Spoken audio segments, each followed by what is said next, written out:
Ladies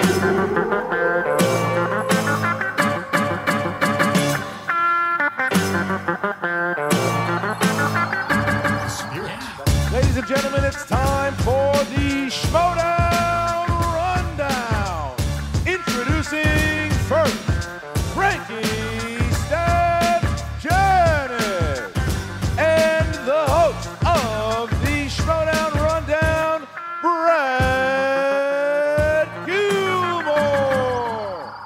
What's up, Movie Trivia Schmoedown fans, and welcome to the Schmoedown Rundown, the official after show for the Movie Trivia Schmoedown. I am your host, Brad Gilmore, and I am joined by the man who once again is getting ready. He has taken his microphone and his whiteboard. He's turning them sideways. He's shining them up real nice, and he's going to stick them straight up this candy ass because he's going to lose at the Rundown Schmoedown. He is Frank Janisch. What's up, Frank?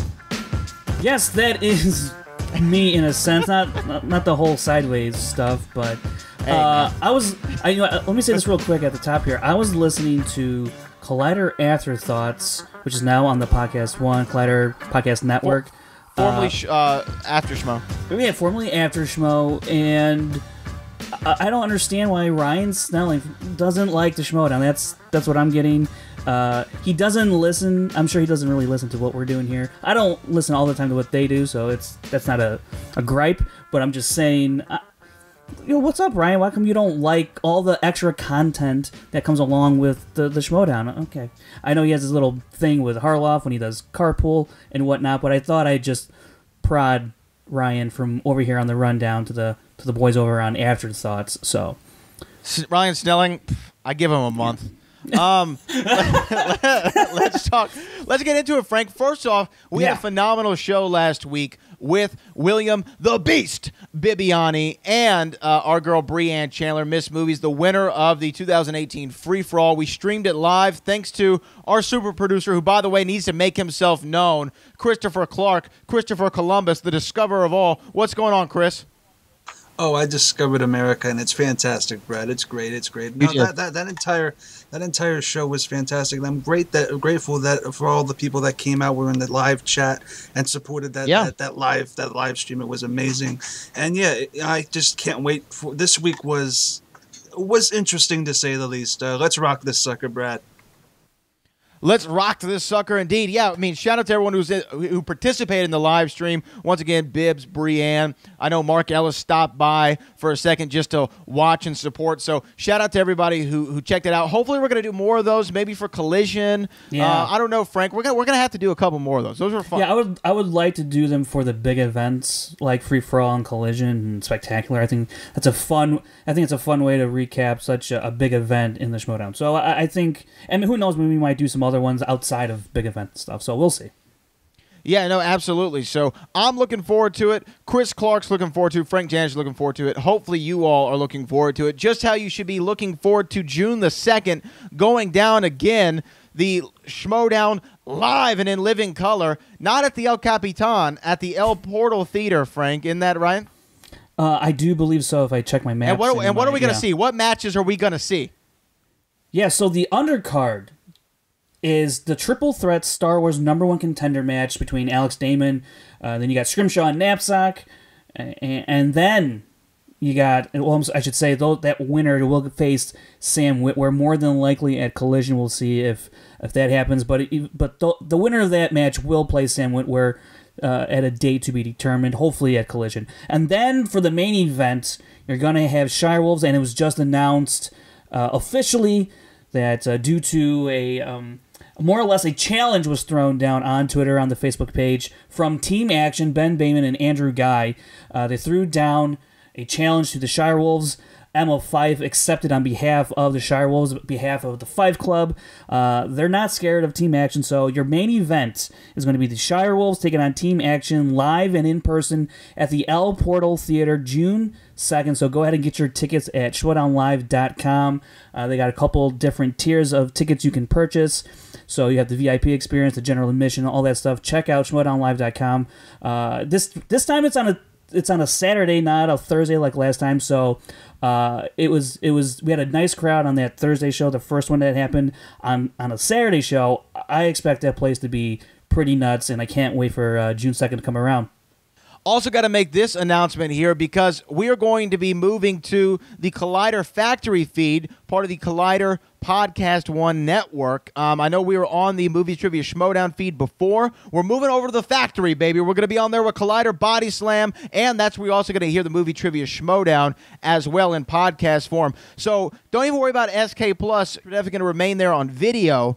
But go subscribe to that Collider Factory feed in iTunes or wherever you get your podcasts, and that's where our new home is going to be. Also, Frank, I know we kind of buried the lead last week because we were doing the live show, but we do have a schedule now that has been published by the kind of commish Christian Harloff, and we see what more of a bigger picture of what we have coming up here in the coming weeks. What's going on in that schedule?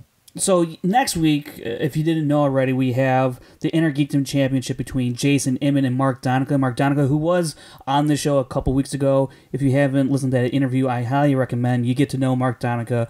We go into him a little bit there, his history and his background regarding how he got into the Schmoedown. It's great stuff from Mark Donica. I highly encourage you to go to listen to that interview. And then later in the week, on the 27th, we have that #1 contender match between Clark Wolf and Mark Kalinowski. Obviously, the winner of that will face Sam Levine. And then for those patrons who subscribe for the early match through Patreon, you're going to have Ken Knapsack versus Matt Nose. So you got a top 10 going against a Lions Den member. Also, we need to point this out. This just happened, so I don't know if you caught it, Brad. I saw it in my email. There are some updates to the Patreon tiers, and I do believe that monthly early match was at a $10 level. I believe it's now down to $5. Don't quote me exactly on that, but I know it is lower. And the $1 tier is adjusted, and there's a $3 tier. So go ahead and check out the Patreon if you were, if you didn't want to spend the $10 for the early match. Now it's $5. Maybe that's a little more enticing for you. So I highly encourage everyone who's not subscribed to the Patreon, or even if you are at a lower level, check out maybe that $5 is more suitable for you, so you can get that early match every month through Patreon. And then we also have May 1st, critically acclaimed, taking on Superhero News. We mentioned that before on the show. And then we have a double header on May 4th, which is going to consist of John Roca taking on Jeff Snyder, and that undercard will be the Knapsack No Smash, the Patreon. So that's, again, a couple weeks later. And then May 8th and May 11th, those dates have not been filled yet, or it hasn't been officially announced as of this recording. And then May 15th, here we go, guys. This is the big one of the biggest matches we'll have all year, and we're only barely a quarter of the way here. It's the Patriots taking on Above the Line for the second time now. Will this be the time Above the Line finally dethrone the Patriots? I can't wait for May 15th. I can't wait for this match.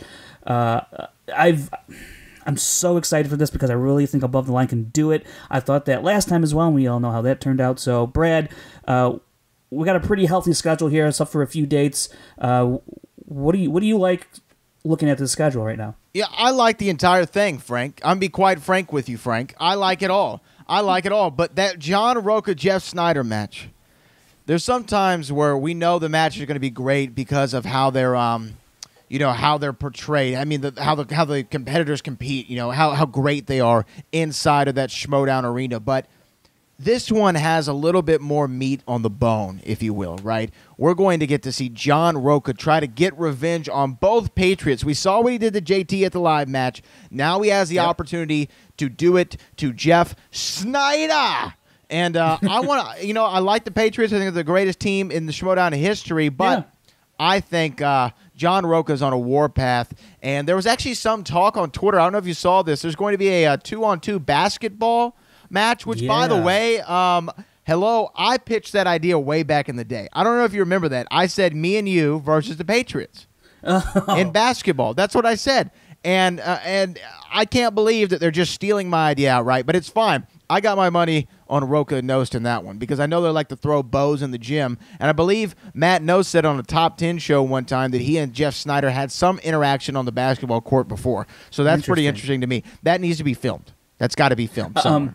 I would like to think there's going to be some sort of video evidence, and we'll know who the winner is by who posted it on social media. So that's how you'll know the winner of that one. But real quick about this Roca-Snyder matchup, you're right. This is very exciting. This is Roca's chance to get back again, to complete a singles division comeback against the Patriots.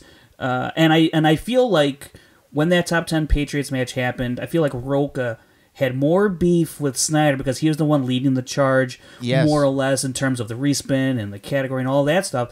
So he had more of a bone to pick with Snyder, and Roca's not going to be in front of a live crowd.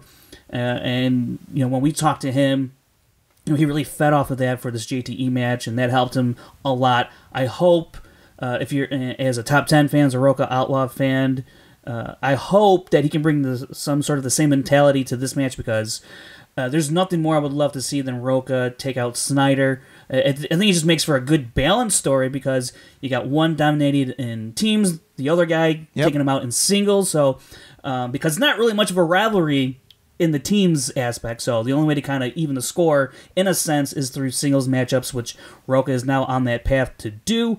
And as is Matt Noah's trying to take on, or is taking on, Ken Knapsack. So very interesting stuff going on between top 10 and all people of the Lion's Den. It's like DC Daniel Cormier once said when he was asked about his feud with John Bones Jones. He said, don't look around. Don't look around. He said, is it really a rivalry when one side always wins? Is it? Right. I don't know. We'll have to see what John Roca has to say when he goes against Jeff Snyder. But is that all the news we got, Frank Janisch? Should we move on to the inaugural match for this week, the first match this week? The inaugural match for this week. I think we can go on to that one. The inaugural match for this week. You like that, don't you? It was great wording. Great. I love your verbiage. Yeah. I'm a little bit of a wordsmith, I've been told before. But I did lose my third grade spelling bee. True story. I lost third grade spelling bee. I spelled government wrong. That damn N. Who knows that there's an N in government when you're in third grade? You don't know. But anyway, I digress. Let's go to match number one. Let's go to match number one this week. Let's start with the cold open for this match. It's the match between the Scream Queens and the Gardenhosers. The first time we're seeing both of these teams. Their inaugural match in the Movie Trivia Schmoedown. There you go, Frank. But let's go to the cold open first, because we saw Miss Movies Brianne Chandler, sitting there. Looks like she's in her own little dressing room, her own little green room. There's like a vanity mirror right there. She's sitting doing some work on her laptop. I think she said she was working on the Patreon, which we know she's always hard at work on. And her old buddy Mike K.O. Kalinowski comes in. Mr. Schmoedown, Mr. and Mrs. Schmoedown are reunited on screen. And, he's like, hey, I heard you won this match thing. That's pretty cool. I kind of liked it, and he's kind of tiptoeing around the issue that he wants a title shot, Frank Janisch.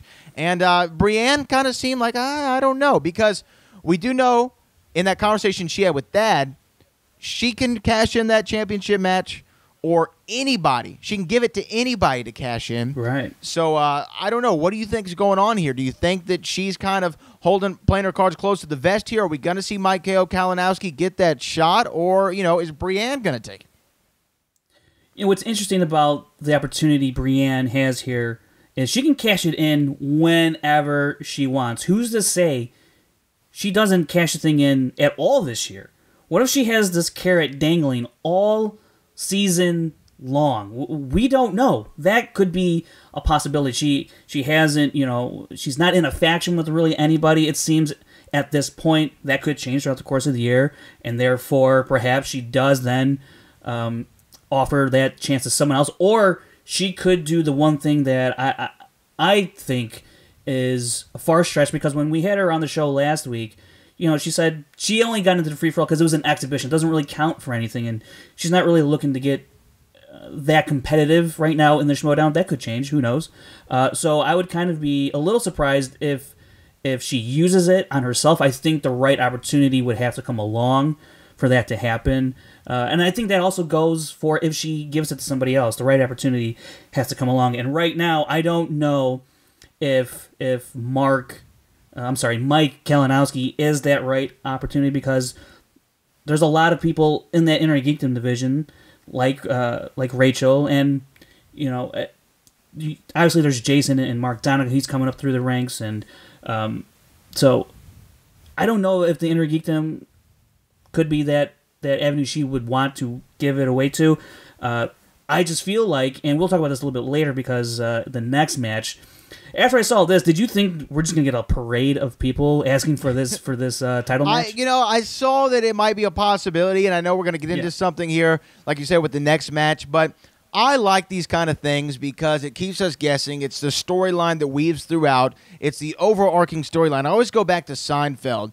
In season 4, there's that great arc where Jerry and George are writing the Jerry Show. And throughout all the episodes, it might not focus just on it, but throughout all the episodes, you'd hear little storylines about them working on the show. And I've always loved that long payoff. And I think that's what they're going to do with this Brianne Chandler Miss Movies thing. There's just going to be a long payoff to it. And I'm looking forward to seeing what that payoff is. But I'm invested right now, and I think there might be a little now tension between KO and Brianne Chandler. I don't know. We're going to have to see how it all plays out. I like it. I want to see more of it, and I love that it was a cold open. But, Frank, in this match between the Scream Queens and the Gardenhosers, they're two debuting teams. It's the first time we're seeing both of these teams in the Movie Trivia Schmoedown. I want to throw it to you. You're the stat man. Your numbers, your Frankie numbers, Frank Janisch. Out of all the debuting teams, who had the best debut in the Schmoedown as a team? Well, my mind immediately goes to Critically Acclaimed. I think they had one of the better debuts we've ever seen here. I mean, the teams, the format has changed very early on in the Schmoedown, so it's kind of hard to give you who performed the best because it's not really equal across the multiple formats until we've gotten to the one that we've settled on right now. But Critically Acclaimed is the one that really comes to mind. I mean, they got like 16 points in their first round as a team in the first match. So, there's not a lot of teams that get in their first match and just blow the doors off of everybody. I mean, we thought we would have seen that with Wolves of Steel. That didn't happen. We all know how that went. The Patriots. Yeah, they kicked the crap out of Mega Powers, but again, like I said before, that was a different format, and they then changed the format of the team format after that match because it was just so lopsided and embarrassing to watch. I mean, and that's another kind of topic, but Critically Acclaimed in this era, I think, is the one that you point to and say, that's the best debut I think we've seen out of a team. Well, I think also Shire Wolves had a hell of a debut here a couple of weeks ago, and they've all. There's been some very impressive teams, so I think we never know what we're going to get. We've seen a lot of new competitors this season, not just in teams but in singles. And I was like, okay, is this going to go the way World's Finest? Or are these teams going to be more Kingsmen? Are they going to be Shire Wolves? I didn't know what we were going to see, and I got to tell you, Frank, I was excited for this match for a number of reasons, but let's not bury the lead here, and let me not use that phrase too much again on this podcast. Never let me say it again. But let's talk about the thing that made cut me his mic, interested. Chris, if he does that, okay? Yes. Yeah, just cut me off, Chris Clark. The thing that got me invested in this match is, I'll tell you this. 3 words. Thomas Ian Nicholas. Oh, my goodness gracious. I watched this man's movies so many times as a child. Kid in King Arthur's Court. Let's not forget the sequel that kind of was a sequel, but I don't think it was an official sequel. A Kid in Aladdin's Palace. Calvin from Reseda. I love those movies. And then we had, Rookie of the Year, of course. A classic movie. So I was so hyped to see Thomas Ian Nicholas. Are you a Thomas Ian Nicholas fan? Yeah, for the most part. I mean, definitely growing up, like all those movies you just mentioned, obviously Rookie of the Year, growing up in Chicago, and Henry Rowan-Gardner. Gardenhosers, and we know where he got the name from for the team name. Hey, Gardenhoser! So, and then obviously when I got a little bit older, American Pie. So, it was King Court. So I forget about that. Yeah, well, some people do. Yeah, it's true. You forget little Henry Rowan-Gardner was doing stuff in American Pie, which I think is we can't talk about it on this show. Kid in King Arthur's Court, by the way, Frank Janisch. Kid in King Arthur's Court had Kate Winslet in it, and it had Daniel Craig. Both of these actors were in the movie. Oh, wow. So, I mean, he was working with some top stars back in the day. James Bond and whatever Kate Winslet's done, everything. Rose. You know, I mean. She's Rose. Yeah, Rose. I mean, so many things. Well, I mean, she's done so many things. Yeah. So, so I think that's awesome that we got to see the Gardenhosers, Henry Rodengartner himself, Thomas Ian Nicholas, in the Movie Trivia Schmoedown. And he was with his partner, Matt Black. Do we know anything about Matt Black? Not too much. I think he's a comedian, a stand-up comedian. I could be mistaken, but he seems like a pretty funny guy, so I would think he's a stand-up comedian. But, you know, Thomas Ian Nicholas mentioned that Matt Black was a fan of the Schmoedown, got Thomas Ian Nicholas into the Schmoedown, and now here they are competing. We saw them at the award, or we saw Thomas Ian Nicholas at the award show, and he did announce that he would be playing this year, and that time has finally come. So, and here we are. That's who we need. Let's book for ratings here. Let's get Thomas Ian Nicholas here on the Schmoedown Rundown. I would love to talk Schmoedown with that guy as a host of other things. But let's go to the Scream Queens. We saw Haley and Kaylin make their debuts here in the Movie Trivia Schmoedown. We saw Haley, I believe, in the free-for-all, right? That's right. She went 4 or 5 in her round, and she's one of the few people that got booted in her round when scoring 4 points. So, I was looking for Haley to make a mark in this match, and I know, and given her promo, she expected the same as well. And I liked what we saw in the promos. The entrances, you know, I liked that Henry Rodengartner.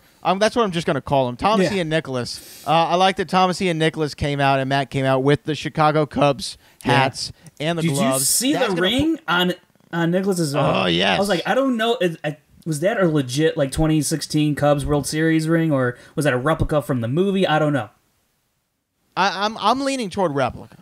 I don't think that the Chicago Cubs, after 103 years or whatever it was of being losers, you know how the Chicago Cubs are. They're big losers. You know, it's a shame they couldn't back-to-back them. I'm not offended, you know, Brad. I'm not a Cubs fan, so. What? Are you a Sox? You're a Sox guy? Yeah, Southside, man. Come on. Oh, yeah, you're south side of Chicago, but not that south side. You're like northern, southern side. But anyway, no, it's Southside, Brad. Get it? Let's just. You don't have to up your cred for me. All right, I don't think you're living down the street from Common and Kanye. In consequence. All right, let's not even. All right, 82nd Pulaski. If you're from Chicago, I'm calling you know your where street that's cred out, Frank Janisch. All right, 82nd Pulaski. I'm calling your street cred I live right out. next to Bogan Park. Okay. Don't give your address out here now. There might be some crazy people watching this stream. Man, I didn't give them my exact address, so it's all right. Yeah, it might be an ex-girlfriend, but we're rambling on here. I was excited to see both of these guys. The entrance was cool, but let's get into it. Round number one, the Scream Queens were up 10-6. Gardenhosers not having the greatest debut. What is the league average for first round in teams? Yeah, right around 9-10 points is that league average. So they're well below the average. They're well below the average. Yeah. I mean, that's definitely not how you want to make your debut. But, you know, sometimes you're just still getting used to it. You're trying here. At least they were trying. And, not a lot. There didn't seem to be. Scream Queens kind of came in. You can tell they're movie people. You can tell they're in the industry of movies. They know what's going on. Thomas Ian Nicholas and Matt Black, not so much. I think they're aware of movies. I think they're fans of movies. Yes, I think they know movies are made, yes. I think they know they're aware. They're aware of movies, right? Yeah. You know, it's like that scene in Funny People where Seth Rogen asked the girl, "You like music?" Yeah, I like music. Who doesn't like music? Right. So they're aware of movies. They're fans of movies, but maybe not following the day-to-day, maybe not looking up the IMDb's and the Wikipedias. You could definitely tell that they were going off of what they knew. They're going off of just pure gutting it out. Yeah. They weren't trying to go with technique. They weren't trying to impress you with their studying skills. They were like, look, let's go out there and wing it. We're going to swing for the fences, and by God, we're going to die trying. Right? You know, it was interesting because Matt Black, he got 2 questions correct. Thomas Ian Nicholas got 4, and Matt Black's the one that got Thomas Ian Nicholas into the Schmoedown. So my thinking was, Matt Black probably knows some stuff about movies. He watches, he plays along. Did not expect him to have a lower point total and then Thomas Ian Nicholas in the first round. So that kind of threw me for a loop. And that's when I said, oh boy, here we go.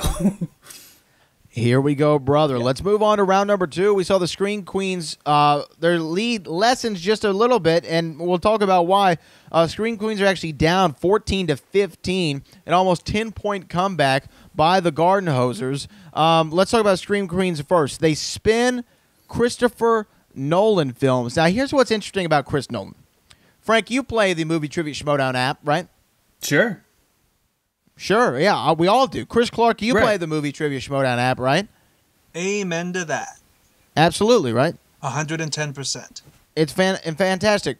Now, I've discovered something about myself when I'm playing the Movie Trivia Schmoedown app.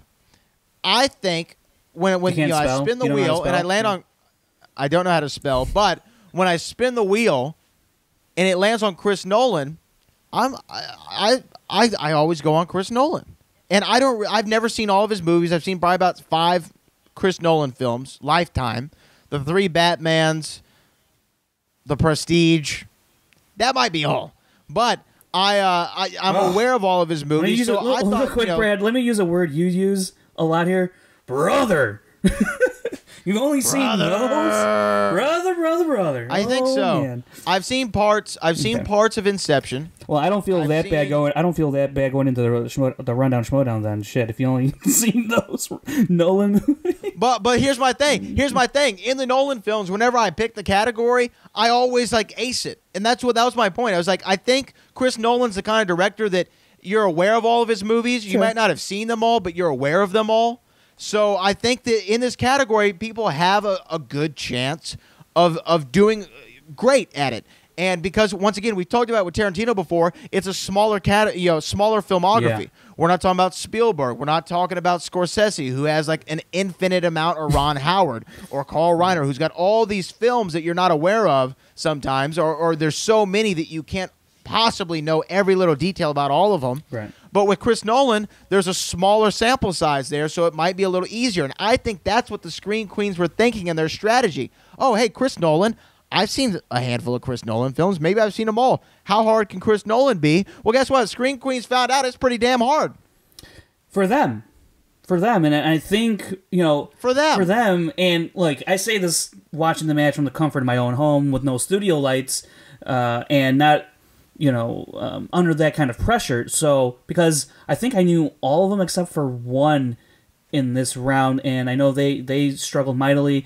And to Gardenhosers' credit, they stole 4 of the 5 misses that Screen Queens had. So, and that's what really made this an interesting match, because let's just put this out there right now, Brad.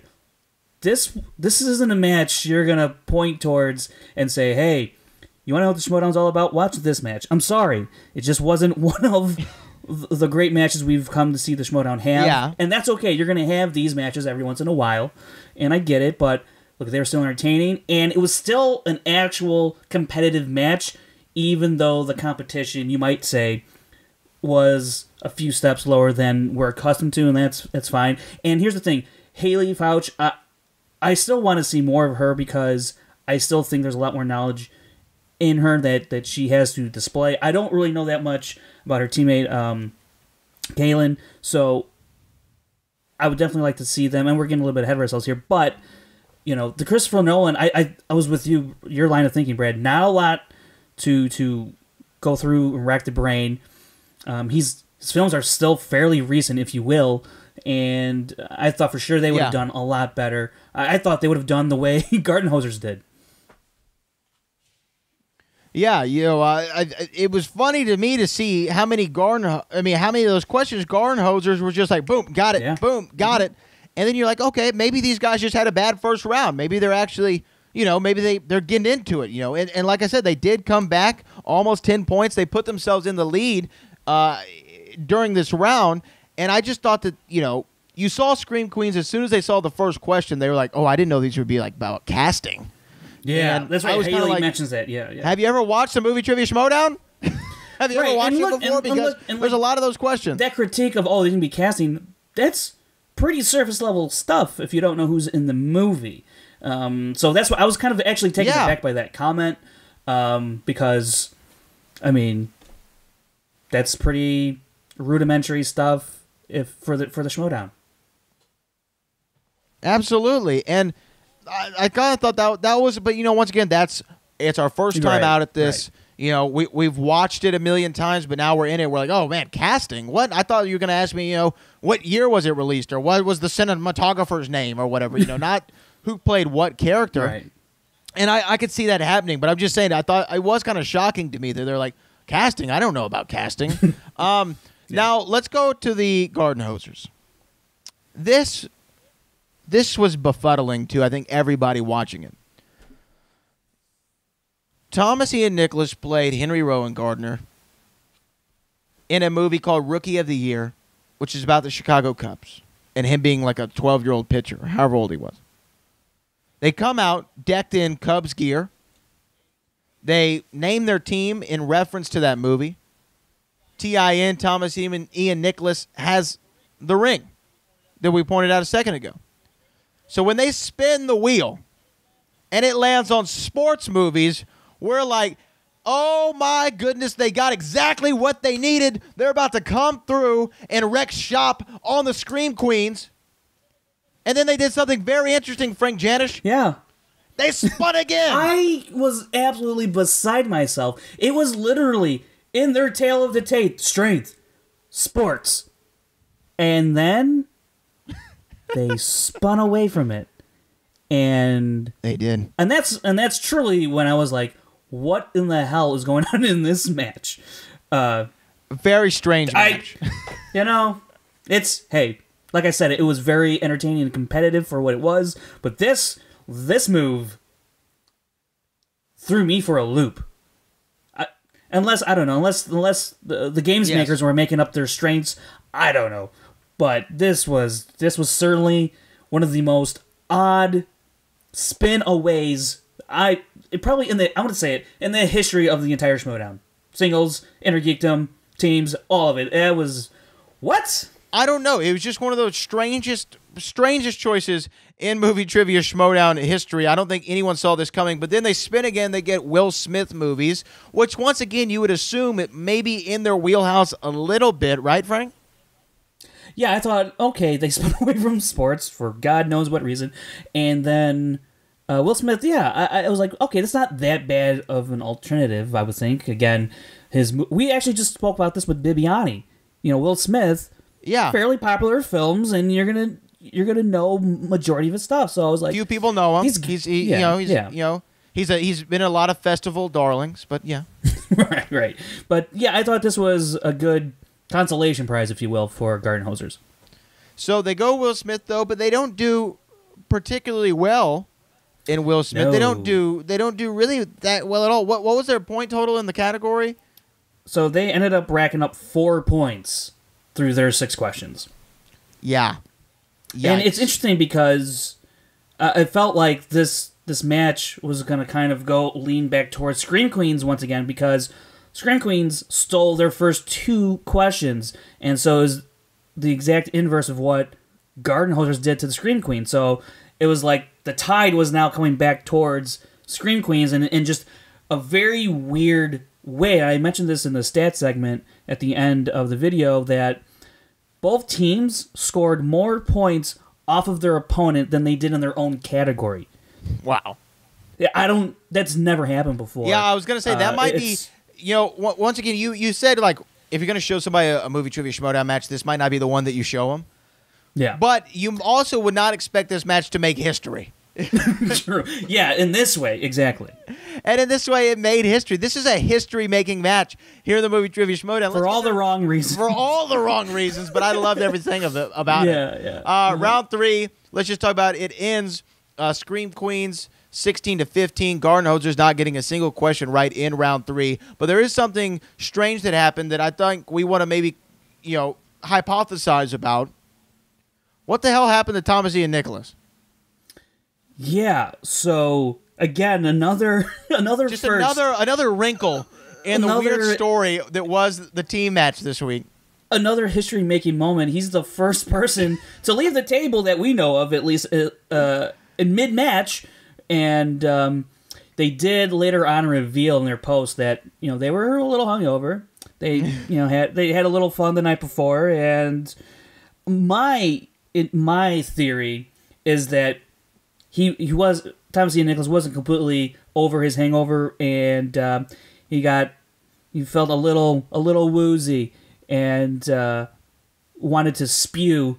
Here's Wayne's World. If you're gonna spew into this, and he gets the cup and he's just like, and then he jets off the table. People are like, what's going on here? And I went back and looked at that moment. I'm like, it looks like he was about to spew. So. Yeah. And that's probably what happened. Maybe, I don't know. Maybe Thomas Ian Nicholas maybe he had to do a Bibiani. Maybe he'd been holding it for too long and he had to go use the restroom. Yeah. Mm-hmm. I think that's likely as well, too, Frank. Who knows what happened? But that was another groundbreaking moment in this match. But Gardenhosers end up taking an L. But I floated this idea. I would love to see a Gardenhosers versus Wildberries match. Yeah, I would. I mean, look, there's this. It's weird how the Schmoedown in the teams division, especially, is kind of gathering these lower level teams, if you will. You got Wildberries, Real Rejects. You got the Kingsmen. Now you got the Gardenhosers. Yeah, they're all kind of these, for lack of a better word, basement dwellers, but they're all very entertaining in their own way. And that's like the one thing they got. They may not have the knowledge. They may not have all the belts or all the records, as the Wild Bears would tell you, but they are legends in their own right for their entertainment's sake, and not so much the trivia, but that's okay. Not every match has to be a barn burner, but you're right. I would love to see any of those teams take on the Wild Bears. I would love to see any of those teams I just mentioned do sort of a round-robin sort of tournament for the best of the worst, if you will. The best of the worst. I would actually like to see, let's do triple threat. Let's see Kingsmen, Wildberries, Gardenhosers. There you go. Christian, Dad, make it happen. Let's talk about match number 2. Actually, before we do, post-credit scene, we saw Jason Justice Inman, the Inner Geekdom champion, and Ken Knapsack have an interesting interaction. What went down, Frank? So, Inman's there with his Inner Geekdom belt for now, who knows. And Ken Knapsack of the Lions, then, he has an exchange with Inman, and he brings over Mark Donica because, as we talked about earlier at the top of the show, that match is happening this coming Tuesday, and quite an exchange between Inman and Mark Donica. Inman has such this new kind of attitude with the belt draped over his shoulder now, and it's very, very interesting because I think you always view Inman, and I still do, but you always view him as like the nice guy of the league, always out for justice as Justice Inman, right? So yeah, I mean, as we would say in wrestling, he's a total white meat babyface. There you go. And what's interesting about the faces this year is they're not these pushovers, and we're gonna get into that big time when we talk about the next match and that post-match interview. They're sticking up for themselves, and they're pushing back against the heels of the league, basically the Lions then at this point. So it's very interesting to see that interaction. I thought it was great. I mean, it almost made me a little uncomfortable, which I think is what makes this scene work for me, because it's weird to see Jason like that, but I'm also on his side during this, if that makes sense. No, it was weird. We've talked about this before on my show with Booker, Heated Conversations. We talked about how when a guy wins a championship, it changes him. It changes him in a number of ways, but most of which you get a championship-level confidence about you. And it borders cockiness on sometimes, but you go out in the ring and you've got this cloak of invincibility. Not of invisibility, similar to Harry Potter. Invincibility. And I think that's what's happening with Jason Justin Inman. We are seeing this cloak of invincibility on him. We're seeing this championship confidence. And to some people, it might come off as cockiness and arrogance. But to him, he's just very confident in his skill. He knows he's gone out there. He's won the title. And I think he feels pretty good about defending it.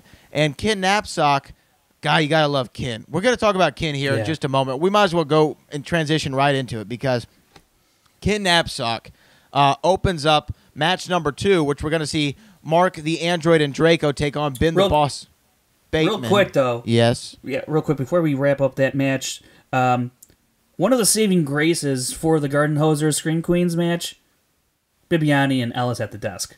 Yes. Yes, we got to see Bibbs again. We got to see Bibiani and Mark Ellis. And once again, we've mentioned this before, but I like how they switch it up all the time, and we never know who's going to be. It's like tuning into the playoffs. Sometimes you get Marv Albert and Chris Webber. Sometimes you get Reggie Miller and Kevin Harlan. And I think this is something that Thad, the commissioner, is he's kind of spitting in the face of Harloff and the way he ran the league, that it was basically a kind of like a set rotation when it was Harloff and Ellis, or Knapsack, or Ellis and Knapsack, and it was just really those kind of three, or maybe even once in a while you get another fourth in there, like McCougo or Riley. But this year, we're seeing much more of a rotation, much more inclusivity, if that's a word, if I use that right. And it's kind of the contrasting commissioner styles here that's being on display here, I feel like. Yeah, I think that, if this is a Thad decision, this is a great decision by Thad. And I just like the variety in the commentary booth. It gives you something new all the time, and you don't really know what to expect, and the jokes are different, the timing's different, it's fresh all the time, and Bibiani does a fantastic job on it. Bibiani's sports puns were absolutely killing me. Oh my goodness. What a great way to I wish we had that audio right now that we could play, because he was fantastic at all of those. Are they going to be heavyweights in this Little Big League? Oh, Will they turn the Scream Queens into angels in the outfield? I think that's a lot of trouble for everybody involved here at the Movie Trivia Schmoedown. I'm kidding, of course. Will they be the Rookies of the Year, or are they only kids in King Harloff's court? Let's find out. That's a real movie. All right. William Bibiani, when it comes to baseball movie references, you are the natural. As we go to the pregame interviews, each one of these teams got to jaw a little bit. We'll see some of that right now. Let's bend it like Beckham. I know like some people in the audience were groaning here and there, but I was loving every minute of it. He's a funny guy. He's a very funny guy. He's one of the best they've had on the table through this new, I guess, wave of commentators. Yeah, he's great. He's got to stay on there. We got to see him on a more frequent basis. But let me get back into what I was going to say. Match number 2, we got to see the Android Mark Andreyko go against Ben the Boss Bateman, and it started with a cold open, again with Brienne opening the office. This time, Ken Knapsack walks in, and he starts talking about the Star Wars Championship. And they have a brief interaction, but I got to say, Ken Knapsack had the line of the night in this match where Brienne Chandler asks him, "Do you have a lid on your wine glass?" And he says, "Yeah, that's how you take a Chardonnay to go." And when he said that, I cracked up laughing so hard. That was the line of the night for me. Ken Knapsack is gold as a heel. Oh, he's fabulous in this. And I love Brienne's. She's very combative with Knapsack, which is great because it's what am I going to get now? What do I get out of this? And Knapsack is listing everything in the world he can give her. You get a car, I'll get an Uber. Right. You get a car, I'll get an Uber. Give me an Uber. Right. And he's going on about how he got robbed.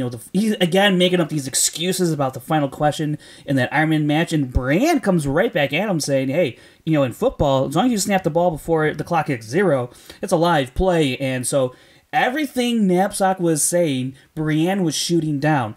And like I said earlier, it feels like we're gonna get like a parade of people coming to ask for this title shot. And look, I can't begrudge anybody for asking.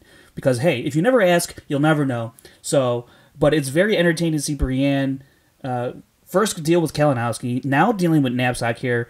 And for the way I looked at it, it was an absolute failure on Knapsack's part because he did not gain an inch of ground when it comes to even slightly tipping the scales in his favor for getting that shot. Yeah. I want to see a rematch, don't you? Wouldn't you love to see a Sam Witwer Ken Knapsack rematch, though? I mean, they had probably the greatest match in Schmoedown history. I would love to see round 2. And I think June 2nd we might get another all-timer especially in a live setting. So because we saw what Alex Damon and Scrimshaw can do and Knapsack can do. The Star Wars division might very well have the very best competition across all divisions, just because we know their level of expertise in Star Wars is so high.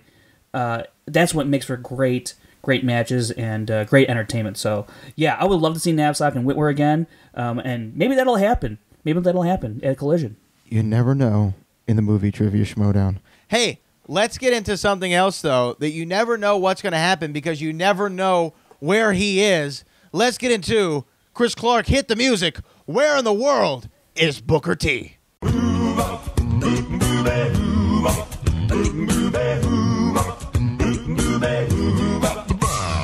me where in the world is Booker T!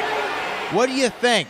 Where in the world was Booker T this time around? I know right where he was. He was behind his desk at the World Gym Arena, Booker T World Gym Arena, the home of reality of wrestling. But hey, and new and improved Keys to Victory segment from Booker T, produced by your man over there, Chris Clark. Shout out to Chris Clark. He needs his credit for that one because it was beautifully done. And Booker T laying it out for us, guys. He said, Ben Bateman, he's good at action-adventure. He's good at Oscars. But then you got the android. The guy ran the table. He's a machine. And Booker, for the first time, I don't think he called it this time. He said it was too close to call. Yeah. I don't know who's going to win. And he was right in that assessment. Going into this match, it was really a coin toss, I think, for everybody. Yeah, I really thought so, too. And so I don't blame Booker for not picking either Bateman or Andreyko, because I've heard about, and I think we've talked about on the show, Ben Bateman's training regimen, and we've seen what Andreyko has done in the past. You can always point to the Bibiani match, obviously his first one, and then you point to his performances in both free-for-alls, really. So he can certainly get on a roll, and he's had a couple clunkers, but everyone does at some point. His just came a lot earlier in his career. And so, yeah, I was very, unsure of who to go with, who I thought would win this one, because both of these players are highly capable of great performances. And look, Bateman did have a very solid showing in the free-for-all. I believe he went 6 rounds, and, so... This was definitely a very intriguing match, especially considering Bateman wanted Mance not too long ago. So now he's playing Andreyko. Yeah. So, but here we are. Yeah, here we are, Frank Janisch. So I did think, though, if I had to pick somebody, I was going to pick Ben Bateman to win this match, just because I thought momentum has been on his side. I think Ben Bateman has really asserted himself, especially in Andrew Guy's absence, and we're going to get to Andrew Guy in a second. Mm-hmm. But he really asserted himself in that singles division, and Booker even made reference to it. You're trying to make a name in the singles division, and Booker had to do that at one point, too. He was in a legendary tag team called Harlem Heat, broke off from his brother Stevie Ray, and then became the world champion, as we know, the 5-time WCW champion. And I think that's kind of what Ben Bateman, maybe not breaking up his team completely because we know they're playing, but trying to make a name for yourself in the singles division, and he's been doing a hell of a job. That's why I was kind of leaning toward Ben Bateman in this match, maybe to take it, even though we know what the android's capable of, Frank. Yeah, I mean, I know that Ben, I've messaged with Ben a few times, and he is very adamant about getting a belt by the end of the year. He believes those words he's saying. He really believes it, and he really wants it badly. This isn't just a character thing. This is character and reality meeting, he wants it bad.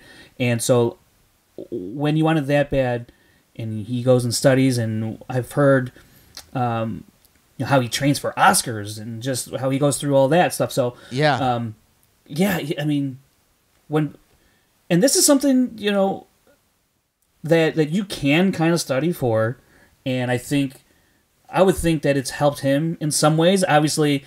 And when we get into the match, I'll talk about where I think it kind of went south for him, and it wasn't really on a knowledge level, although you could make that argument, but I think it's more than that. So I just like Ben's approach in general, but then when he has this persona, the boss, which by the way I love, it's great. I don't know if that's some added pressure he's still learning to deal with, or how to work that in, because when you put up this bravado, this this appearance, this cockiness. I mean, your highs are high and your lows are low. So there's really nothing in between to kind of balance you out. Yeah, you're right. So if you're gonna talk the game, you gotta walk the game. Walk it like you talk it, like the Migos said. You're aware of the Migos, right, Frank? Quavo, Offset, Takeoff. Big fan. I know you're a big fan. Big fan is Frank Janisch. Hey, let's talk about the entrances here. I loved Ben Bateman's entrance, obviously with the boss. I think Sasha Banks, who's also the boss, is a little bit prettier than Ben Bateman, but just a little bit. Yeah. But Andreyko coming out and rearranging the set. He changed the. This is another thing that Bibiani likes to talk about, being creative with your entrance. This was great. He comes out, he makes the middle screen say Andreyko. The screen to the left was like a superimposed image of him. I don't know if it was on Chris Hemsworth's body or whom's body it was on, but he looks like a Greek god. And then on the other side, there was a picture of like a sailor and his wife that he's coming home to, leaning against a pier, and it's Ben Bateman and Andrew Guy. Just great stuff by Mark Andreyko. Yeah, I love that. This is another new thing I don't think we've really seen taken advantage of in entrances, if you will. It was kind of funny too, because he's doing like this little magic thing when he goes and throws the image on. I thought he was like Vanna White. Yeah, so he's just like turning the letters over. Boom, boom. So I thought it was really fun. And one thing that I think we also need to point out real quick about Andreyko, and again, this goes back. This will lead into the post match, but he's one of these guys, and Team Action members Ben and Andrew, they don't really run into these type of people that much. People who can take their own heat and then dish it back out. And Andreyko is so quick at rebuttals and comebacks, if you will. I think it can kind of catch them off guard, Bateman and Guy. And so we saw this a few times throughout the match. And so even when they're sitting down, you got Andrew Guy. I mean, this dude is going all in on heel status 2018, man. He is taking it to another level. It's turned up to 11 for this guy. No pun intended with the last name or whatever. That's a stupid joke. So it's... I mean, he's yelling from the rafters, basically, yelling FUs and obscenities. Even when he came out with Ben, he's FU to Harloff and whatnot. Harloff had to shoo him away from the table. He's had a bottle of alcohol. I mean, this guy is completely off the reservation when it comes to having any sort of decency around other human beings at this point. So he's a hot mess. He's a hot mess. And we also, and I know we talked about this, Brad, but at the end, when we get to his cutscene, we're going to talk about Andrew Guy and what in the hell is going on with this guy. Yeah, we're definitely going to get to Andrew Guy. He's making a name for himself in a certain way there. Let's talk about it. Round number one. We end round number one 7-7, all tied up. And this is why we thought this match was going to be so close. What do you think, Frank? What's your analysis of round numero uno? Great round. This is what I wanted to see out of both of them. This is what I was expecting to see. Again, we were talking about how good Andreyko and Bateman have been in the past and what they do, what Bateman does to prepare and what Andreyko's done in the past, right? So, also, look, Andreyko is a last name away from having a perfect round, 8 of 8, right? He knew it was Sally Hawkins, but he put what was that, Watkins or whatever he put, or I might even Sally. say I think he said like Sally Walken. I think is what he said. Yeah, or Hawkins. I think he said, but he was that close to having a perfect round. He knew it all. And he was that close to having it, so that shows you the level that Andreyko was at this match. And same thing for Ben. He hits that first question, misses the second, and then runs the rest of the table there along with Andreyko. So they were neck and neck. This is exactly what I wanted to see. Yeah, I mean, we just saw how good both of these guys are, and 7-7. Ben Bateman, we definitely knew it prior to, but he carries a large bit of the load for his team in Team Action. And to see him come out against Andreyko, who we know he's tough, we know he cleared the table. We've talked about it a million times on the show, moment of the year. For him to come out swinging and tie Andreyko in that first round, I thought that was a big deal for Ben Bateman, and it gave him confidence on his side. So let's go, though, to round number two, because this is the round I want to spend some time on. Round ends. Android, Mark and the Android Andreyko, 16. Ben the Boss Bateman, 11. Well, at this point, I'm sorry, you're talking about Andreyko going first because he ended it with 14. This is before the steal, so. Okay. Oh, but yeah, before the steal, but yeah, you know what I'm saying. Gotcha. The round ends like that. So Android spins new releases, and then he considers it for a second, thinks about it, spins again, gets spinner's choice, and he goes straight to musicals. I want to say first, we've talked about deferring and going first in this round number 2. Andreyko, the higher ranked performer, so he got to choose. Do you think obviously he landed on spinner's choice, so it was a good move, but do you think these guys going first, the favorites or the people in the lead going first, is typically a better strategy? Or is deferring and knowing what you got to get to, what threshold you have to meet, is that the better strategy? Over the course of doing this show and listening to other competitors talk about spinning and their strategies, I think a general rule of thumb here is to defer. But I will say, I think if you have the opportunity to look at that wheel and you determine that there's really not so many glaring weaknesses on that wheel, you might feel inclined to go first and get your pick of the litter, if you will, through that first spin. So I could see that argument, that point of view, because I don't know if Andreyko looked at that wheel and said, "There's nothing on here that really scares me, so why don't I just go first and let's do this,"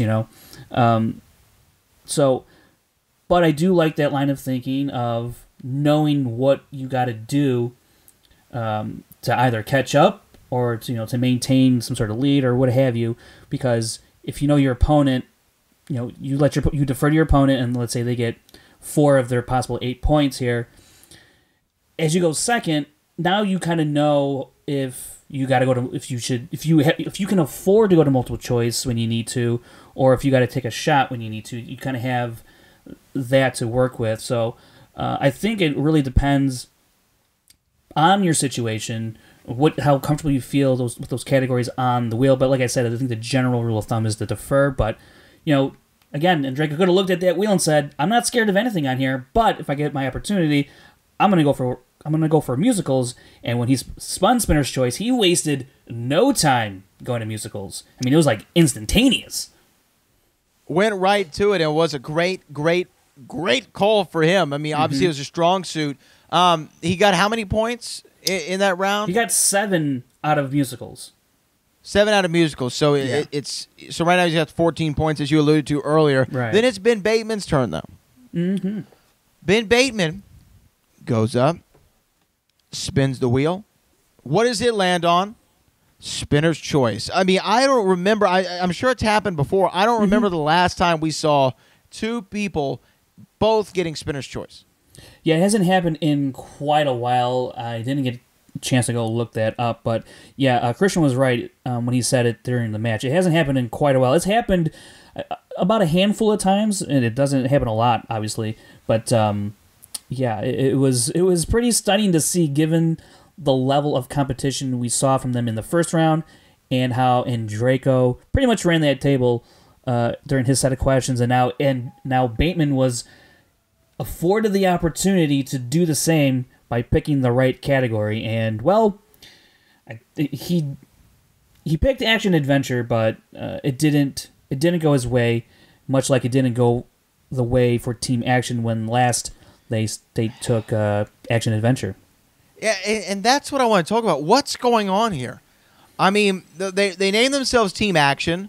They do their promos in front of a billboard or a poster of Nicolas Cage when we see them do their little promos. I mean, they have conquered that action adventure category before, and now we're seeing 2 matches in a row. I mean, the team match where they get it, and we saw they crapped the bed, and now Ben Bateman gets it again. And I thought he kind of hesitated. I thought he kind of was like, do I want to go down this path again? And go ahead. Yeah, so this is where I'm kind of talking about, I think this is where Bateman went wrong in the match, and I would like to think he's going to reassess his strategy here, looking back on this match, because I felt like he should have went to multiple choice here.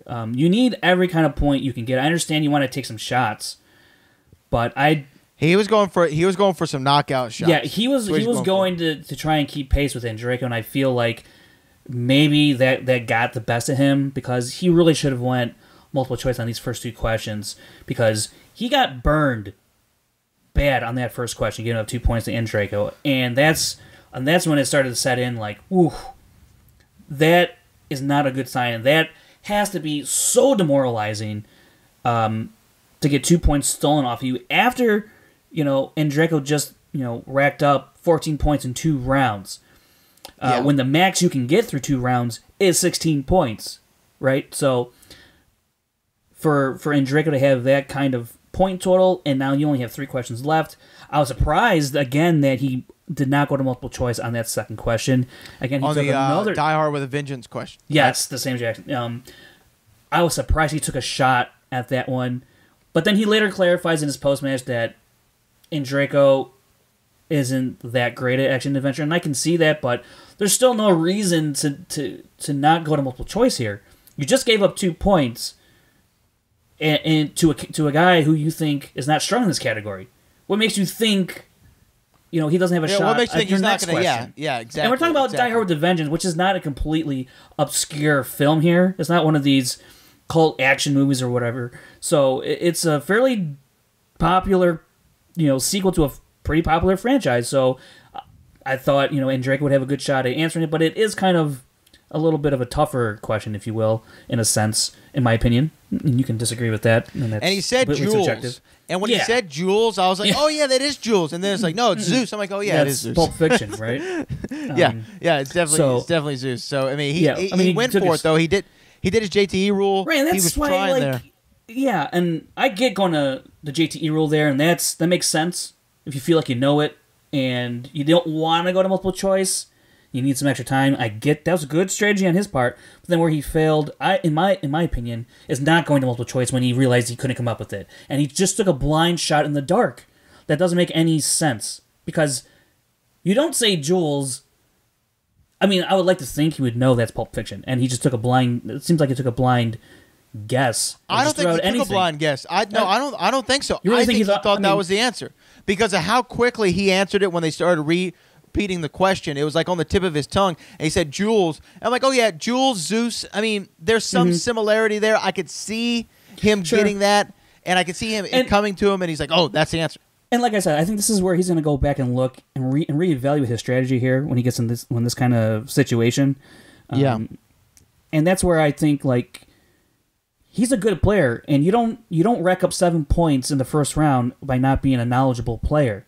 And round 2 is where strategy becomes a big part of the game here. Like I said, using your JTE rule, going to multiple choice, taking the shot when you deem it necessary and when it is necessary. I didn't think it was necessary in these first 2 questions to take shots. Get some points on the board, because now no matter what, in questions 3 and 4, you're going to have to take the shot no matter what. Yeah. Right? So now you're behind the 8 ball for sure. And he just got lucky enough that these 2 questions were right up his alley, that he knew these 2 questions, because it could have went south very, very quick after these first 2 questions. And, he's lucky he made it into that 3rd round. He is lucky, and I wanted to ask you this, Frank. I think worst opponent's choice pick ever goes to top that picking biopics for top 10. Right, yeah. But is this the worst spinner's choice? Pick? No, I don't think so. And especially in a category in which your team is the namesake of. Yeah, but I think what people should get away from is that just because it's their team namesake doesn't mean they're going to know all the answers in action adventure. They're team action, not team action adventure, for one. Okay, that's true. And that's two, true. But and two, they've proven themselves in other categories.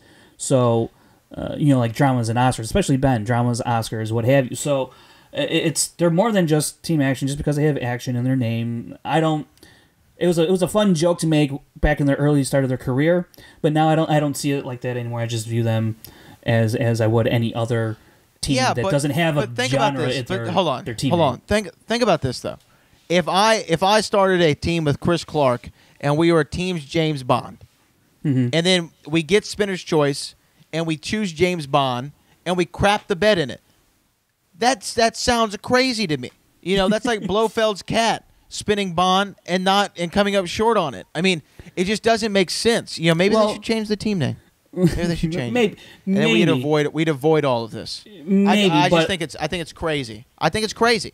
But look, I understand. But look what we do when people in Inner Geekdom who are Harry Potter fans or Star Wars fans and they don't do as well as they should have. But you know what their name isn't? J.K. Rowling. Okay, I mean... okay, but I mean, look, action doesn't necessarily have to... And I know it's like part of their podcast, but you don't have to always look at it as the category of action. It's just action. You know, it doesn't... It's a genre they love. It's a genre they love doesn't mean it's a genre they're good in.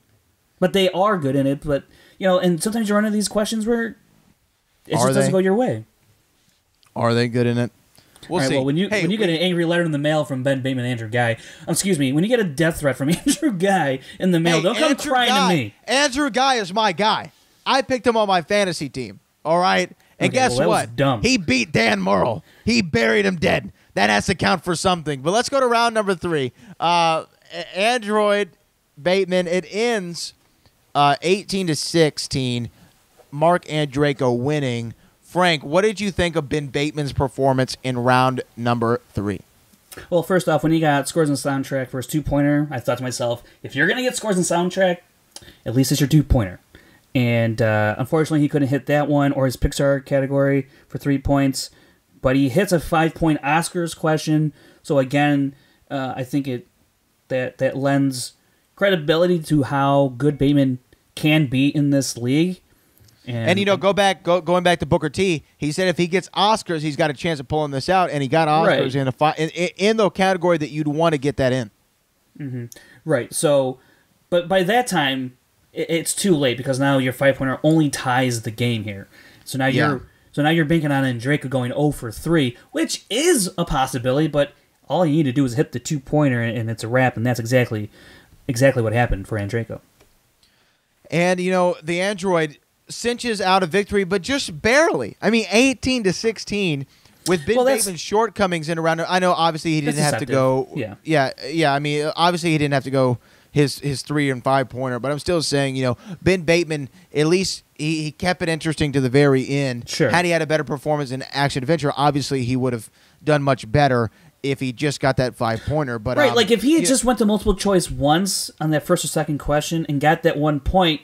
Now Andreyko has to go to the third. Exactly. You know, so again, there's little strategic moments there that I think Ben's going to go back and look at and say, I'll do this next time. So would you say, though, if you're in round 2 and you have that deficit, you get your question stolen on the first one, maybe the strategy is, okay, let me try to get those 2 points back, and if I miss that question, straight multiple choice unless I know it for sure. When I look at this match myself, I'm thinking, let me try and negate any opportunity Andreyko can to steal a point from me. That means going to multiple choice. And if I get to questions 3 or just even question 4, then that's when I take a shot. Because at least I've built up some points here, and that can better inform me by the time I get to question 4 if I should go to multiple choice or take a shot on the 2 points. You know, so that's how I approach it. That makes sense. And you know, maybe you're right. Ben Bateman will look back on this and say, I could have done this, I could have done that, and he's still getting his feet wet in singles. So I mean, you're gonna expect mistakes. And also, it's tough. Like again, this is only his actual second one-on-one match in singles, so you still got to feel your way around how to recall what you want to do in the match. Because I would imagine being up at the desks, it could feel like it's going a million miles a second up there sometimes, I would imagine. And so you may not remember your whole strategy. Maybe he had a better strategy going in. I don't know. And it just kind of was lost on him being there in the moment. I don't know. It's something maybe you have to get used to and get more comfortable in. So hopefully time will tell. And, this isn't by any stretch of the any stretch of the imagination the end for Ben Bateman. I think he's only getting started, and again, absolutely not. So, absolutely not. We're going to see way more of Ben Bateman. But did you have any thoughts on the post-match interviews, Frank? What I will say first off about the Andreyko post-match interview is it was Andreyko, Emma, and Rachel there. And what I notice about their post-match interviews is whoever's match it is, that's their time. Rachel didn't speak at all. She was there, supported Andreyko, and she didn't speak at all, and that's fine. Emma, she spoke because she's the faction leader, and a lot of things are going on for that faction. And Andreyko, he spoke, and when it's what I like is that they're all very supportive of each other, and you can see that very evidently on screen.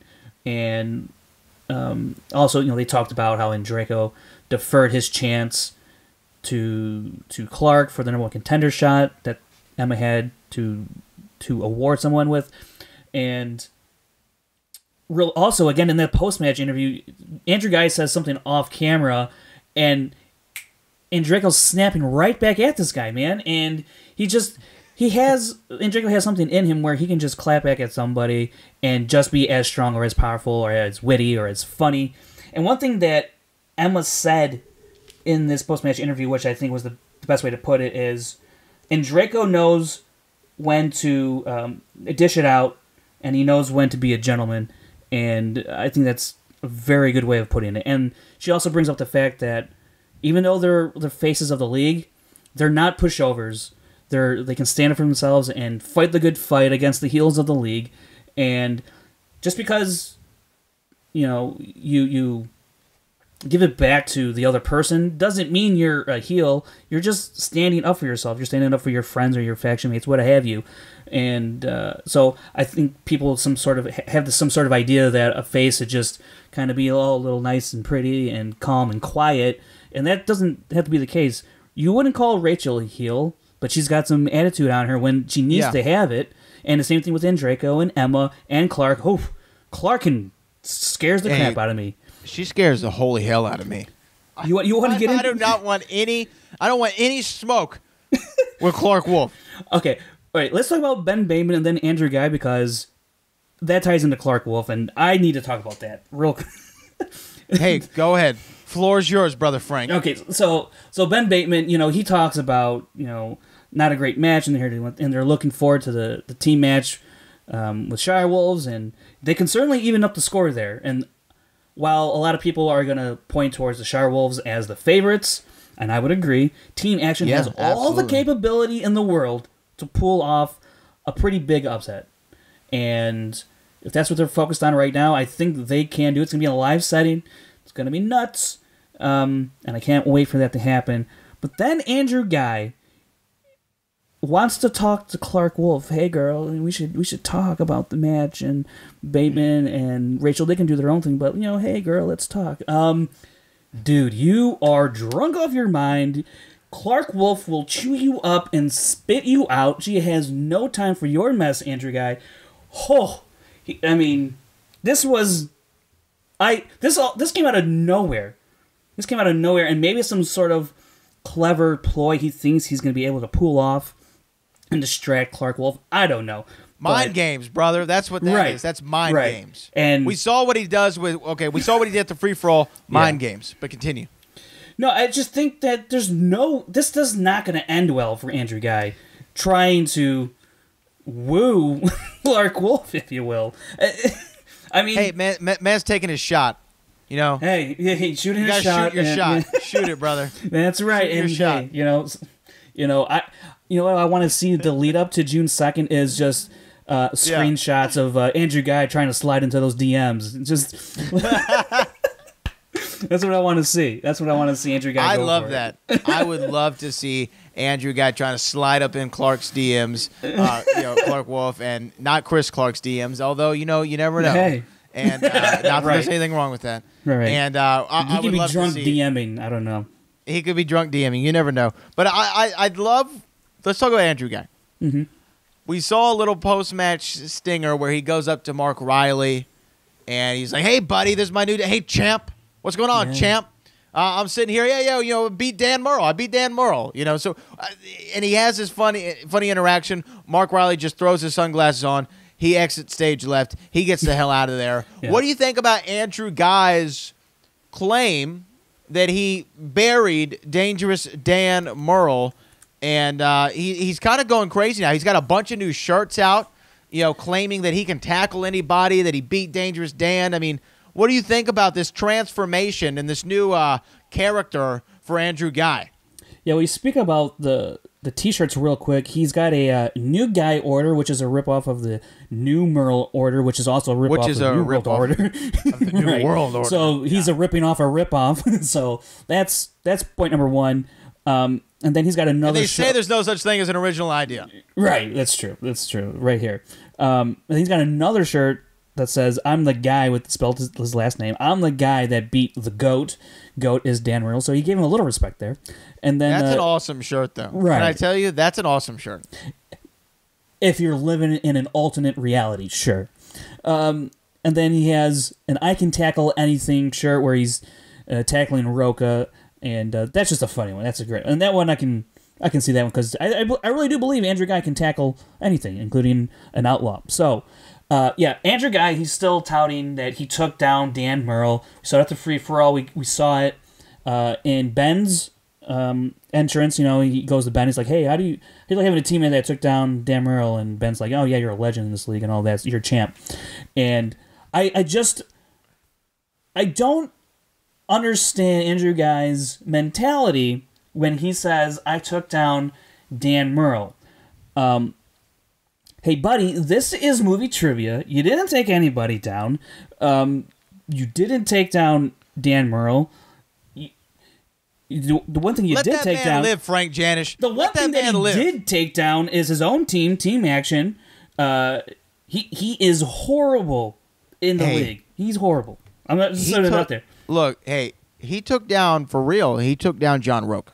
Well, yeah. We saw that happen. He took him down. Mm-hmm. John Roca, one of the greatest players in the league's history. It's kind of a cheap shot. He took him down. And you know what? There's not a camera always following Andrew Guy. You don't know what. He could have knocked on the door, screen junkies. You mean to tell me there's no CCTV? Walked up in there. Come on. He walked up in there, you know what I'm saying, with a spray can, with some spray paint. He spray painted. Guy was here everywhere. And then he looked Dan Murrell in his ugly mug, and he said, "Dangerous Dan, today is the day you die." And he kicked Dangerous Dan's ass up and down Screen Junkies. He went down, Hollywood and Vine. He took him to the corner of Hollywood and Vine. Yeah. He layeth the smack it down on him. Then he threw him into the Chinese theater. They were in row 6. He gave him a stone cold stunner, an RKO out of nowhere. And he said, "Oh, Dangerous Dan, testify." And he walked up out of there. And he walked right down the road, hopped in an Uber, went to Burbank, hopped out, got in Collider. Then his music played. He walked down the free-for-all, and he showed his face. He is the guy that took down the GOAT. Andrew Guy is my guy, and he is the greatest player in movie trivia Schmoedown history. History. Read it and weep, Frank Janisch and Andrew Guy. Andrew Guy has been my coach for the Rundown Schmoedown, and that's why, Frank Janisch, I'm going to take you down block by block and knock you down like the tower of Jenga that you are, Janisch. If Andrew Guy has been your coach for this Rundown Schmoedown, I can't even tell you how confident I am heading into this now. Thank you very much for that insight. I appreciate it. Still, we'll see. Nonetheless, Andrew Guy is completely off his rocker if he thinks he's taken down Dan Murrell in anything other than movie trivia. It's absurd. It's absurd, and look, I can't wait till this all blows up in his face, because it's gonna. It has to. There's no way this can continue on and no one sheds light on the truth. There's got to be some sort of hidden camera footage of Andrew Guy sitting somewhere in some shady, darkened alley writing up fantasy fiction of how he took down Dan Murrell, and he's got some sort of psychological, disability now because he was in jail for so long it got to him and it ruined all the neurons firing in his brain. It's all messed up. So the man's got a record. The man's got a record. All right? You don't want to cross a man who's got a record. He's a bad dude. He's a bad, bad man. All right? Okay. He will make you bow down, make you pay my son, make you say, Daddy, I don't want none. I've had enough. And that's what he did to Dangerous Dan Murrell. I love Andrew Guy. You hang around Booker T too much, I think. Andrew Guy. It's on like a steaming pot of neck bones, Frank Janisch. Wow, that's what I've heard. And Andrew Guy is my spirit animal. I'm just throwing that out there. Okay, all right. I'm just throwing that out there. Well, hey, that was the match that was. Congrats to the Android. Congrats to the Scream Queens. I want to see the Gardenhosers back in the Movie Trivia Schmoedown. And Ben Bateman had a hell of an effort. Maybe next time go with something different than action movies.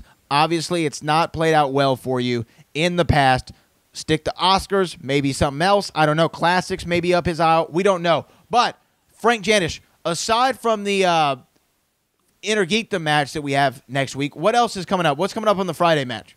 Oh, that's the Clark Wolf Kalinowski match.